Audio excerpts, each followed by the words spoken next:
Well, I mean, I think local Shanghainese are not big, they don't normally buy outside the Waihuan, right? Yeah. They buy typically inside the Neihuan, right? So the outside the Waihuan has typically, or at least historically, has been where more individuals will go who are Waidiren, outside of Chinese. Maybe they're trying to get their hukou, a lot of reasons behind it. So I think just simply the move to relax property policy in Shanghai, for me, is a big deal. The tightness of policy in Shanghai has been present for 10 years, at least. It's more, I think what's super important is to understand what this signals. This is signaling that both the Shanghai government, but more importantly, the central government, is still trying to find ways to adjust policy to support the economy. That's the real point of the policy change. And that, in my belief, they will continue to do so to try and stabilize and start to begin regrowing the economy. For me, the point, and we can certainly talk about it, but for me, what the real point about Shanghai's development is a tree does not grow all the way to the sky. You only have a certain amount of growth that is sustainable. What is more important is China is much bigger than just Shanghai. So let's say over the last 10 years, I think if you talk to most Shanghainese or people who've been in Shanghai, oh, you know, it's not as good, the economy's not as good as it used to be, so on and so forth. And that's actually pretty true. The people in Chongqing would disagree, right?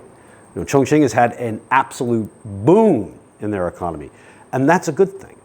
We don't, I mean, I shouldn't say we. For me, sustainability means not having Beijing, Shanghai, and Shenzhen be the only engines of growth.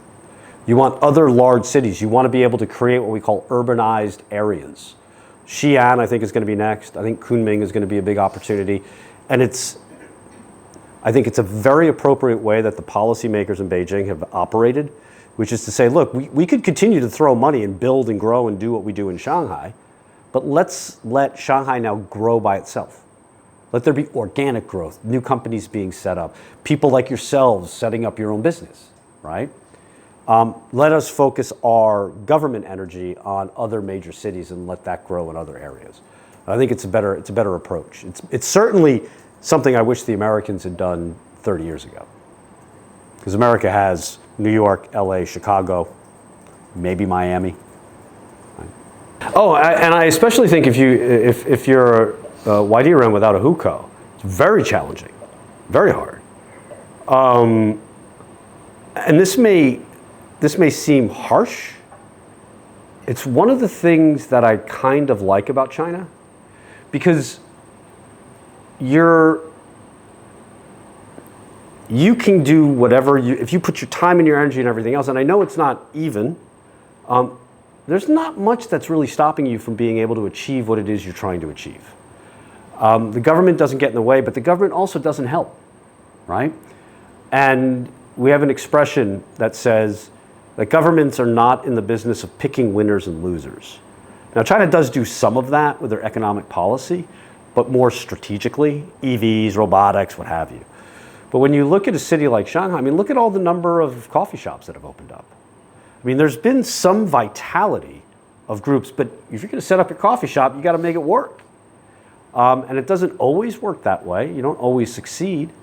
But that's the way it's supposed to be, right?